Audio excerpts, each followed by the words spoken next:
It all began on a quiet Tuesday afternoon, the kind where everything feels normal until it isn't.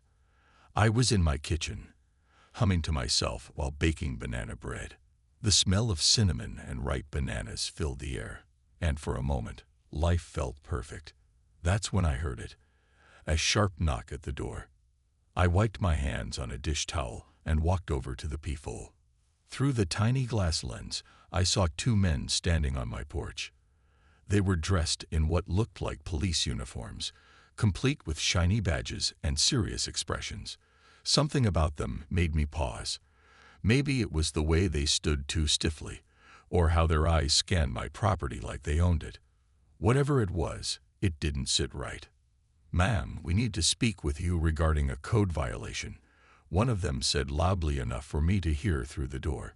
His voice was flat, almost robotic. No warmth, no politeness, just authority. I hesitated before opening the door.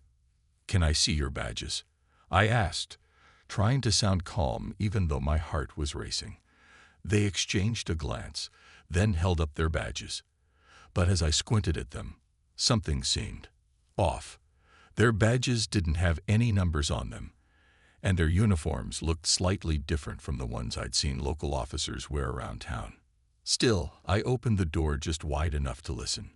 One of the men handed me a piece of paper. "You're in violation of the landscaping guidelines," he announced. "Your rose bushes are encroaching on communal property by 0.3 inches. We need you to remove them immediately." I blinked. What? That's ridiculous. Nobody told me there was a rule about this. It's in the HOA handbook. The second man chimed in, his tone sharp. "You've been given fair warning. If you don't comply, further action will be taken." Further action? What did that even mean? Before I could ask, they turned and walked away, climbing into an unmarked black car parked at the curb. As they drove off, I noticed there were no license plates on the vehicle either. It was strange, unsettling even. Who were these people? Later that evening, after the kids were asleep and the house was quiet, I couldn't shake the feeling that something wasn't right. So I picked up the phone and called the local police department.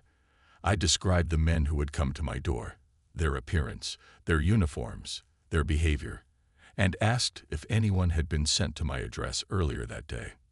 The officer on the line paused. "No, ma'am. No officers were dispatched to your location today." My stomach dropped. If these men weren't real cops, then who were they? And why would the HOA send fake law enforcement to deliver a message about a minor landscaping issue? It didn't make sense. Was this some kind of scare tactic? A way to intimidate me into compliance? That night, I barely slept. Every creak of the house startled me. Every shadow outside the window made me nervous.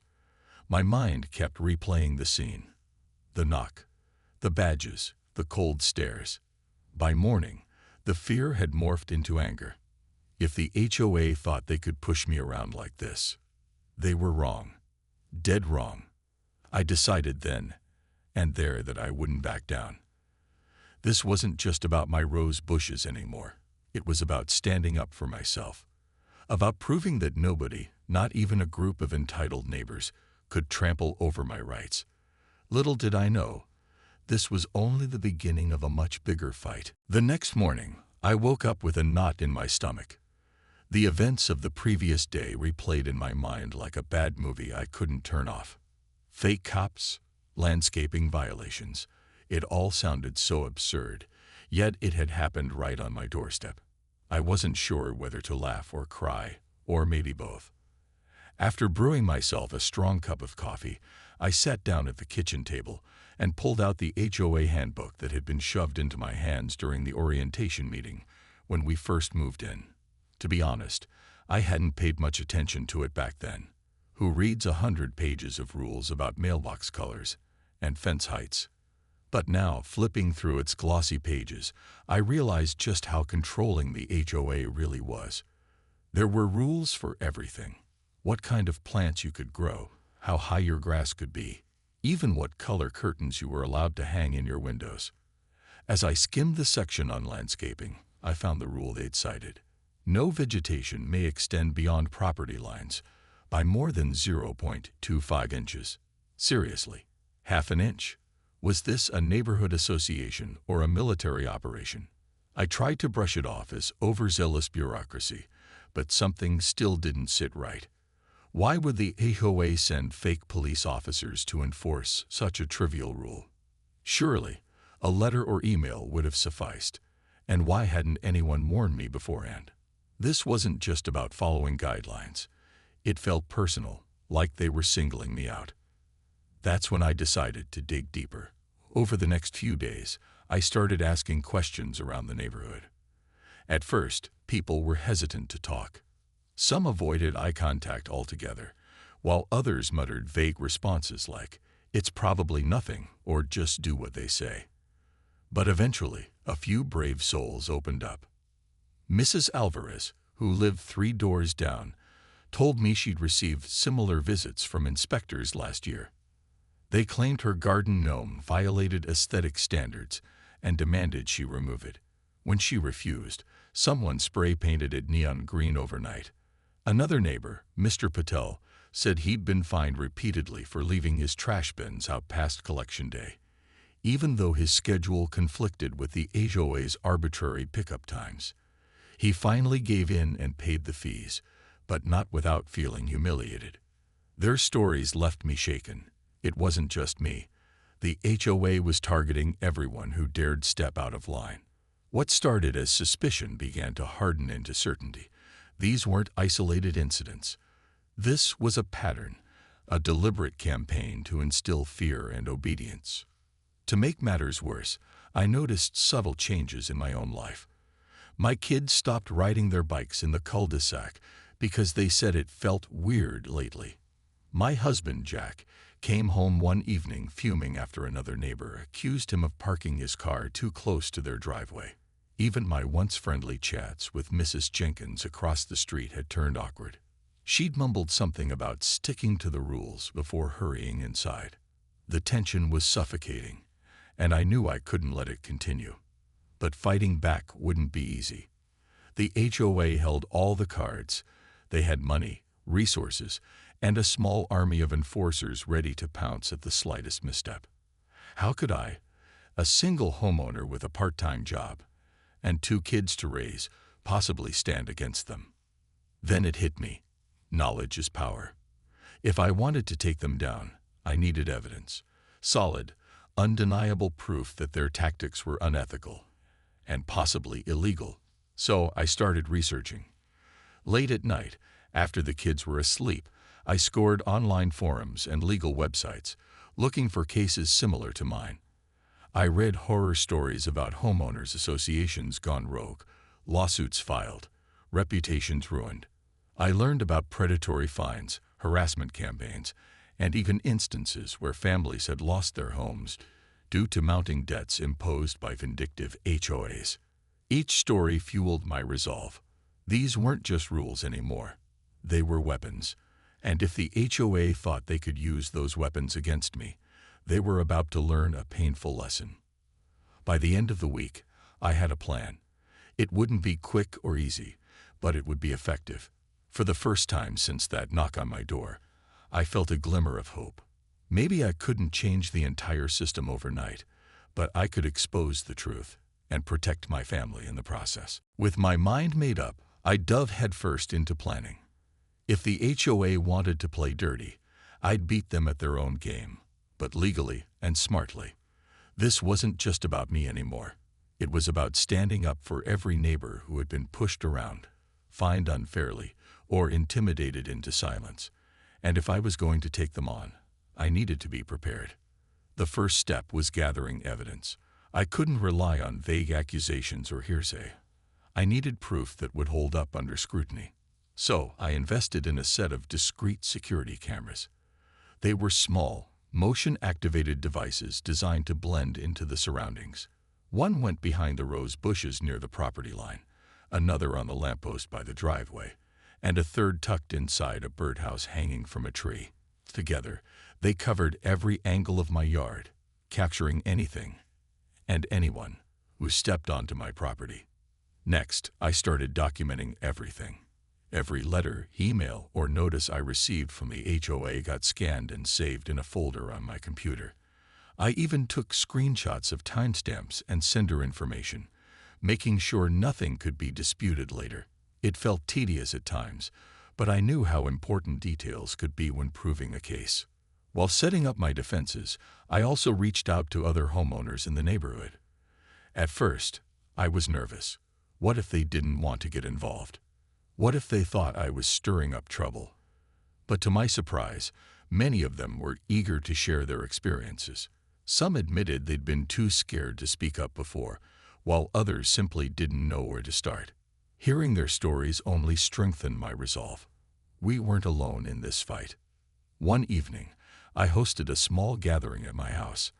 I invited a handful of neighbors I trusted, Mrs. Alvarez, Mr. Patel, and a few others who had confided in me earlier. Over coffee and cookies, we discussed what we'd each endured, the fines, the threats, the constant pressure to conform. By the end of the night, we'd formed an informal support group. We decided to pool our resources, share information, and keep each other updated on any new developments. For the first time since moving to Willow Creek, I felt like I had allies.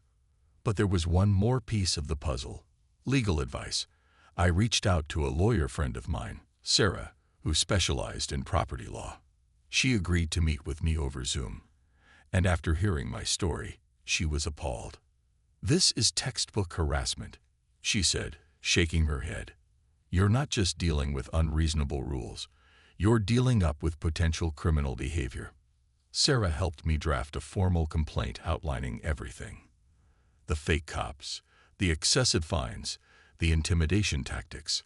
She advised me to send copies to multiple authorities: the city council, the state attorney general's office, and even local news outlets. "If you can expose this publicly," she explained, "it'll force them to act."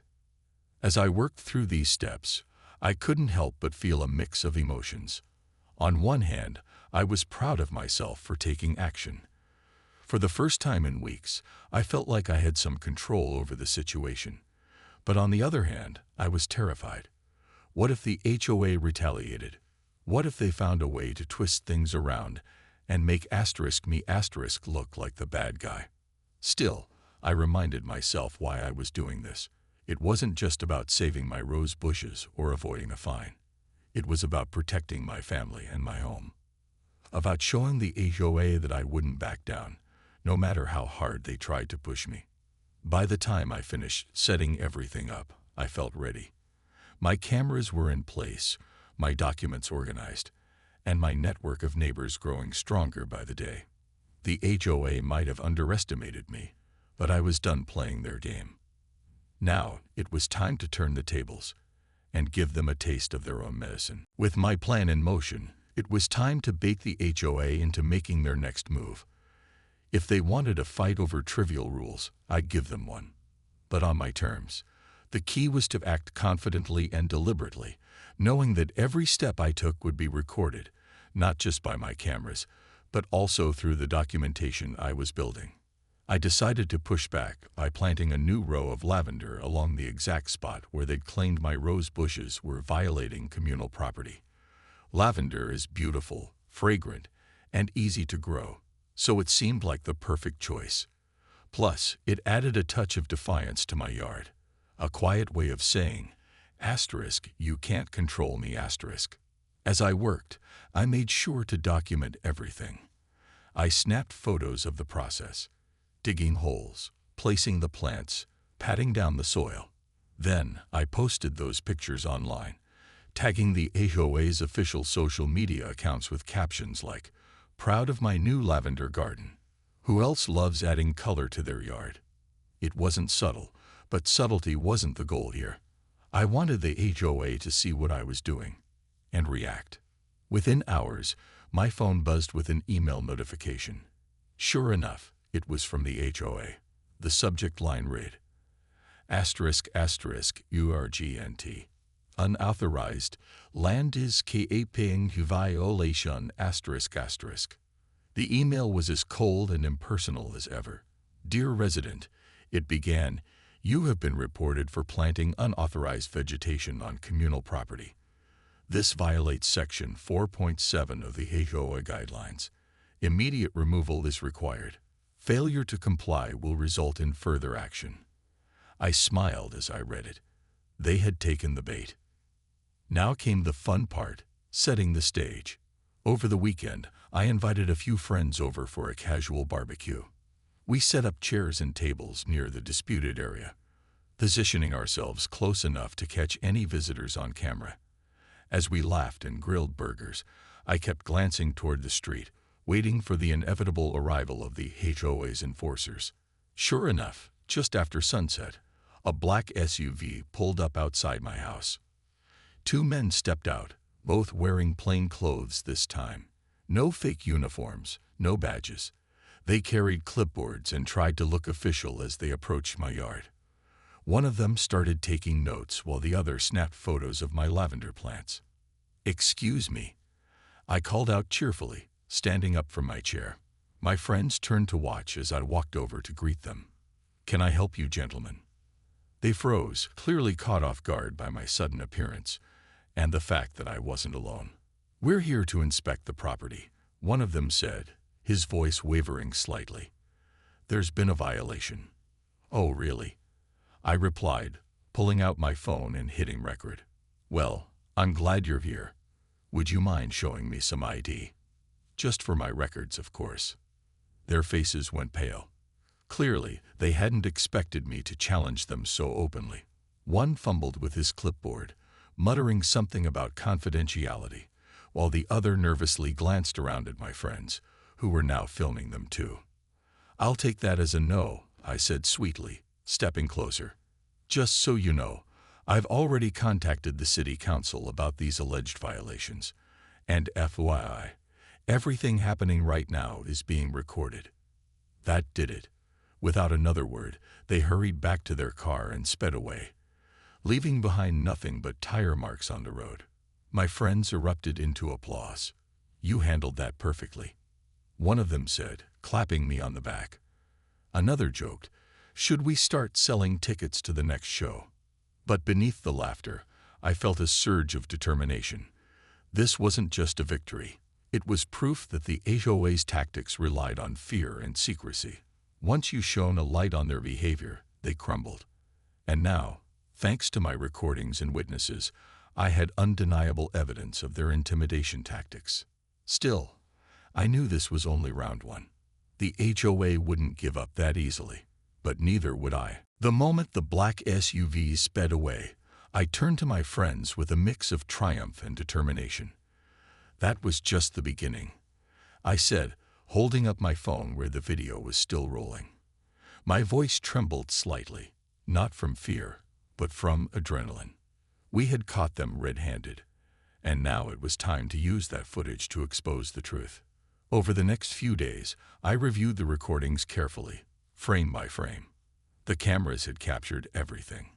The SUV pulling up, the two men stepping out, their nervous body language as they realized they were being recorded. Their faces were clear enough to identify if needed, though I doubted they'd given us their real names. Still, having visual proof of their visit, and their reaction when confronted, was invaluable. I compiled all the evidence into a single file. Photos of my lavender garden, screenshots of the HOA's threatening emails, timestamps from my security cameras, and transcripts of conversations I'd had with neighbors about similar incidents. Then I drafted a formal complaint, laying out every detail in a way that was impossible to ignore. It wasn't just about my case, it was about showing a pattern of harassment, intimidation, and abuse of power. When the document was ready, I sent copies to everyone who mattered. First, I filed it with the City Council, attaching notes highlighting how the HOA's actions violated local laws and homeowner rights. Next, I forwarded it to the State Attorney General's office, emphasizing the potential criminal implications of impersonating law enforcement. Finally, I reached out to local news outlets, sharing snippets of my story along with some of the more damning evidence. Within hours, the response was overwhelming. Reporters called nonstop, eager to hear my side of things.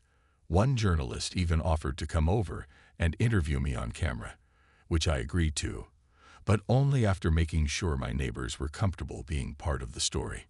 To my surprise, several of them stepped forward willingly, sharing their own experiences with the HOA.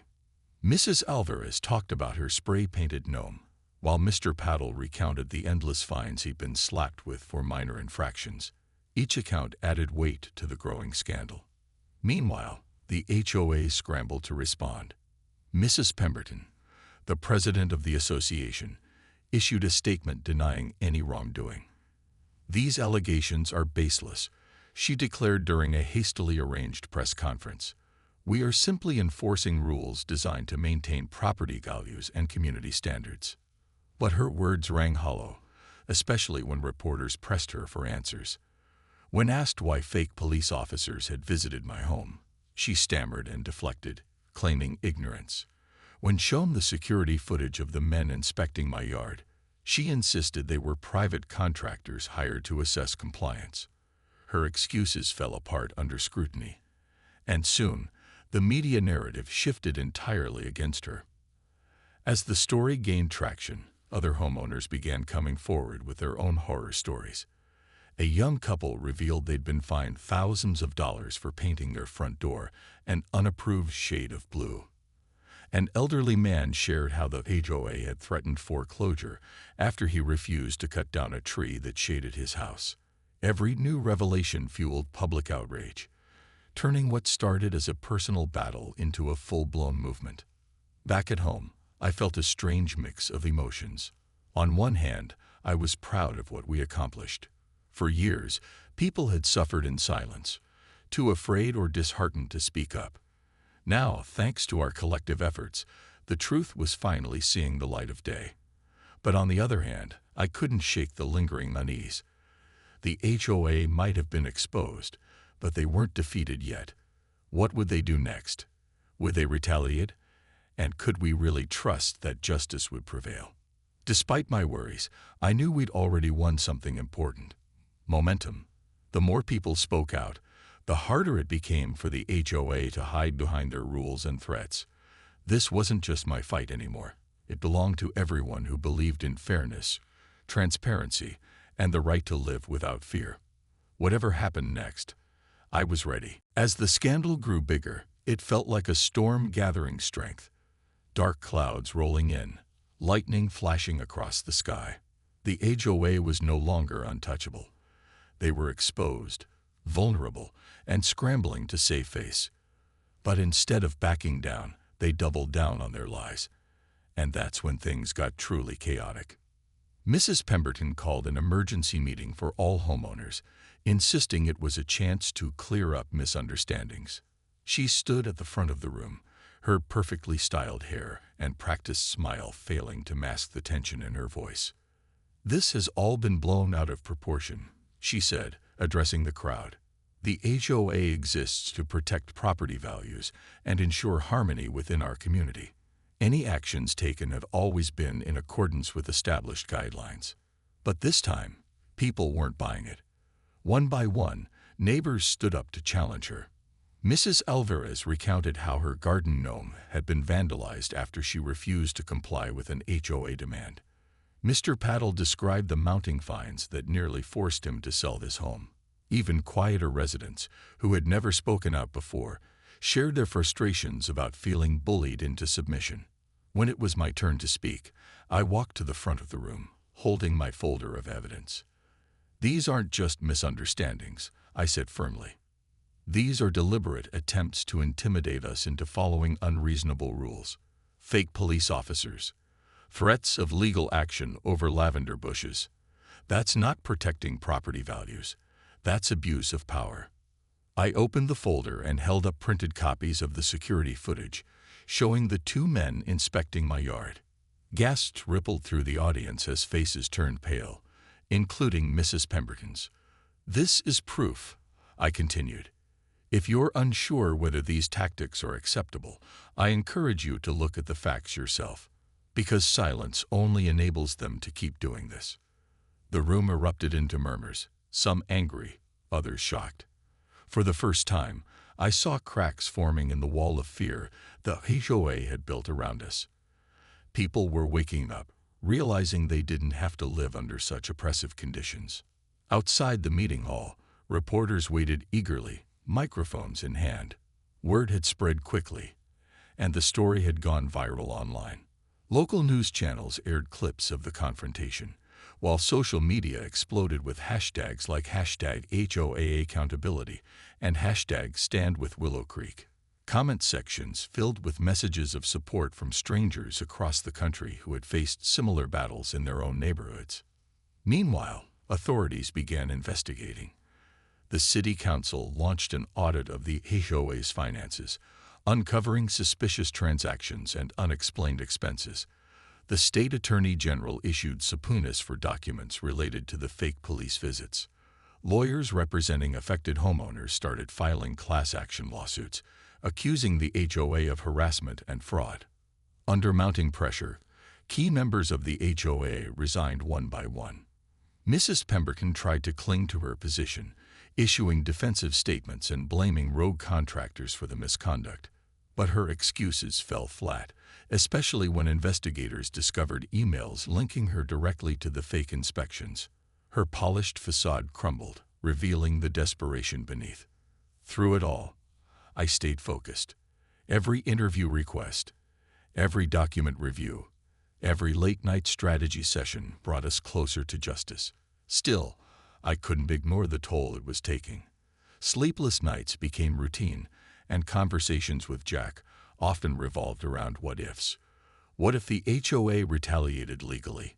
What if someone tampered with the evidence? What if we pushed too far? "Are you okay?" Jack asked me one evening, finding me hunched over my laptop at the kitchen table. His voice was soft but concerned. "I don't know," I admitted, rubbing my temples. "It's exhausting, but I can't stop now. Not when we're so close." He nodded, squeezing my shoulder. "You've already done more than anyone could ask. Just remember, you're not alone in this." His words reminded me why I'd started this fight in the first place, not just for myself, but for everyone who deserved better. And slowly, step by step, we were getting there. By the end of the month, the HOA was officially dissolved. Its remaining funds were frozen pending further investigation, and a temporary community board took over, promising transparency and fairness. It wasn't perfect, but it was progress, a fresh start for Willow Creek. As I stood on my porch one evening, watching the sun dip below the horizon, I felt a sense of peace settle over me. The road ahead wouldn't be easy, but for the first time in months, I believed in the possibility of change. The dissolution of the HOA marked the beginning of a new chapter for Willow Creek, but it wasn't the end of the story. Not for me, and not for the neighborhood. In the weeks that followed, life slowly started to feel different. The air seemed lighter, less suffocating. Neighbors who had once avoided eye contact now waved hello or stopped to chat. Kids rode their bikes in the cul-de-sac again, laughter echoing through the streets like music. Still, the scars ran deep. Some homeowners moved away, unwilling to stay in a place that had caused them so much stress. Others remained wary, unsure if the changes were permanent or just temporary fixes. For my part, I knew better than to trust blindly. The fight we'd waged had taught me something important. Systems can be rebuilt, but vigilance is key. If we let our guard down, history might repeat itself. To ensure that didn't happen, the new community board worked tirelessly to rewrite the rules. Gone were the absurd restrictions about mailbox colors and flower heights. Instead, they focused on practical guidelines. Things like maintaining safe sidewalks, managing noise levels, and keeping common areas clean. Decisions were made democratically, with input from everyone. Meetings became open forums where people could voice concerns without fear of retaliation. I attended every meeting, not because I wanted to micromanage, but because I believed in accountability. My presence served as a reminder of what had happened and what could happen again if we let power go unchecked. Over time, others joined me, forming a small but dedicated group of residents committed to protecting our rights. We called ourselves the Watchdogs, though the name was more playful than serious. It was our way of saying, we're here and we're paying attention. Life at home began to settle into a rhythm too. Jack joked that I'd become a bit of a local celebrity, thanks to the media coverage. Strangers sometimes stopped by to thank me, sharing stories of their own battles with HOAs in other towns. Each time, I reminded them that standing up wasn't easy, but it was worth it. Change doesn't come from silence. It comes from action. One evening, as I watered my lavender bushes, Mrs. Alvarez appeared at my gate holding a plate of cookies. "These are for you," she said with a warm smile. "You deserve them." I laughed, brushing off the compliment. I didn't do this alone. Everyone played a part. "Maybe," she replied, "but you lit the fire. And look how far we've come." Her words stayed with me long after she left. They weren't just a pat on the back. They were a reminder of how powerful collective courage could be. When we stood together, we were stronger than any rulebook, any bully, any threat. That night, sitting on my porch under a sky full of stars, I thought about everything we'd been through. The fake cops, the sleepless nights, the fear. It all felt like another lifetime now. But so did the isolation, the helplessness, the sense that no one cared. Those feelings were gone, replaced by something better. Hope. Hope that we could build a community rooted in kindness instead of control. Hope that we could learn from our mistakes and grow stronger. Hope that maybe, just maybe, places like Willow Creek could be more than cookie-cutter neighborhoods. They could be homes. And as for those lavender bushes, they thrived, spreading their purple blooms across the yard like a victory flag. Every time I looked at them, I smiled. They were more than plants. They were symbols of resilience, proof that even in the toughest soil, beauty could take root. Willow Creek wasn't perfect, and neither was I, but perfection wasn't the goal. The goal was progress, connection, and the courage to stand up when it mattered most. And for the first time in a long time, I felt proud to call this place home.